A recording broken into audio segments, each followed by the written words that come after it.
talking about Kevin Pietersen, the first thing that should be mentioned is that he is an example of a cricketer who, upon reaching first-class level, was given the reputation of being a particular way, but then, through the course of a great deal of hard work and training and changing of his training routine, he was eventually able to change the role he played in a particular team so that his status as a cricketer changed. When he began his first-class cricket career, he was a lower-order batsman who was very good at slogging about but not scoring that many runs, and his main role was as an off-spinner to provide some secondary off-spin, though not as a wicket taker but mostly as a holding job. And so a lower order all-rounder whose main role was a secondary spinner and some lower order hitting. And through a great deal of hard work, of training, of dedication, Kevin Pietersen changed his career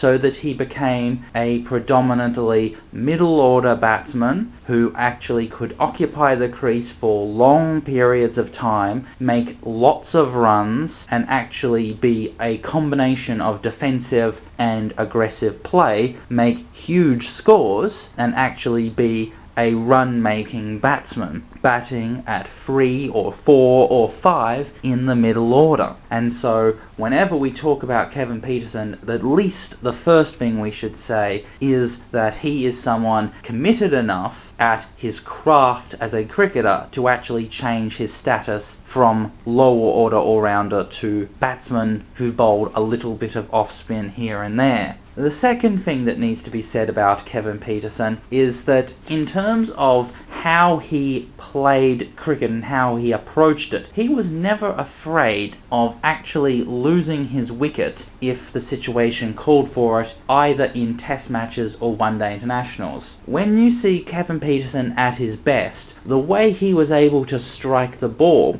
the way he had incredible hand-eye coordination and timing, one would assume that he would have a test match batting average in the mid-50s and probably a one-day international batting average in the mid-40s. But because he is always so prone to taking risks and going on the charge and actually playing shots, his interest in conserving his wicket is not always there. And so he has over the years thrown his wicket away on too many occasions, which has meant that his batting average in both forms of the game was far lower than what it could have otherwise been. But on the other hand, you would have to say that Kevin Pietersen, in terms of how he actually approached cricket, really changed. When he was younger, when he had more confidence, he could really go out to the middle and immediately start playing his shots right from ball one.